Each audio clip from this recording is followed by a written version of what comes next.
సోమవారం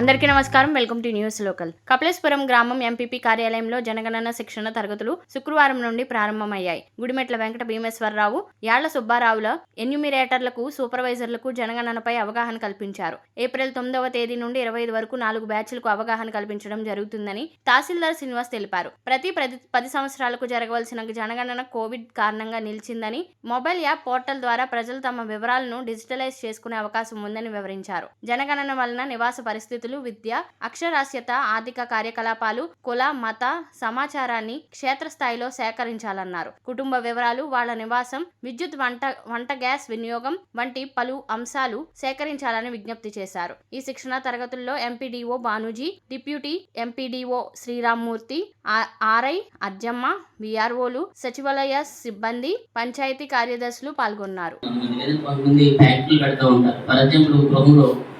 paper plate సంబంధించి వ్యాపారం పెట్టచ్చు. ఓకేనండి.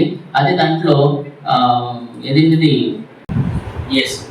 ఇళ్ల జాబితాల్లో ఇళ్ల గణన సంబంధించిన వాటిలో ప్రశ్న 1 నుంచి 16 వరకు నేను ఎక్స్ప్లెయిన్ చేస్తానండి. తర్వాత మన కేంద్ర స్థాయిలో మనం చేసిన డేటా అనేది ఖచ్చితంగా రావాలి.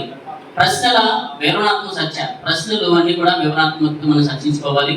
ప్రతిస్పందన ఎలా పూరించాలి అంటే ఆ వ్యాప్లో ఉన్నటువంటి ప్రతిస్పందనలు ఏ విధంగా ఉన్నదని ఏ విధంగా పూరించాలని మనం తెలుసుకుంటాము. నెక్స్ట్ మాస్టర్ ట్రైనింగ్ మరింత ఎలా తెలియజేయాలి. ఇది మాస్టర్ ట్రైనింగ్ కాదు కాబట్టి నో ప్రాబ్లం అండి. నెక్స్ట్ మనం రాష్ట్రానికి అనుగుణమైన ఉదాహరణలో చేర్చవచ్చు. ఇది కూడా ఈ పాయింట్ కూడా మీకు వర్తించండి.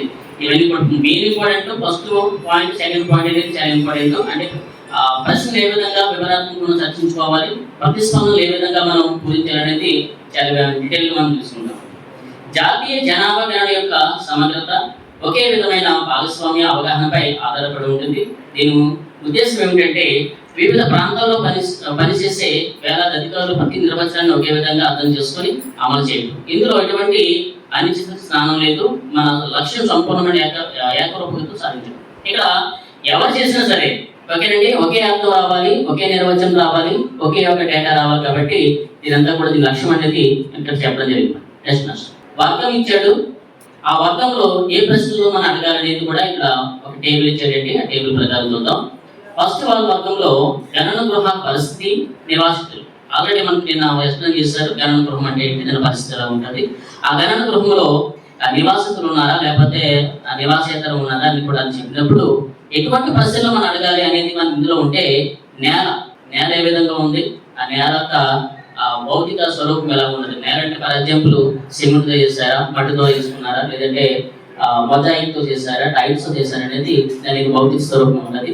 సేమ్ గోడ కూడా దేనితో కట్టారు, రాజీ నీటితో కట్టారా, మట్టితో కట్టారా, రాళ్ళతో కట్టారా అనేది కూడా మీకు మొబైల్ యాప్లో ఉంటుంది. కాబట్టి దాన్ని కూడా మనం డిఫైన్ చేసుకోవాలి.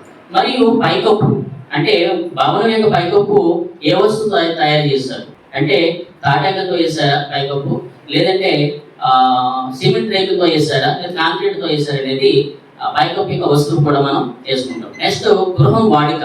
ఆల్రెడీ అరగంట ముందే చాలా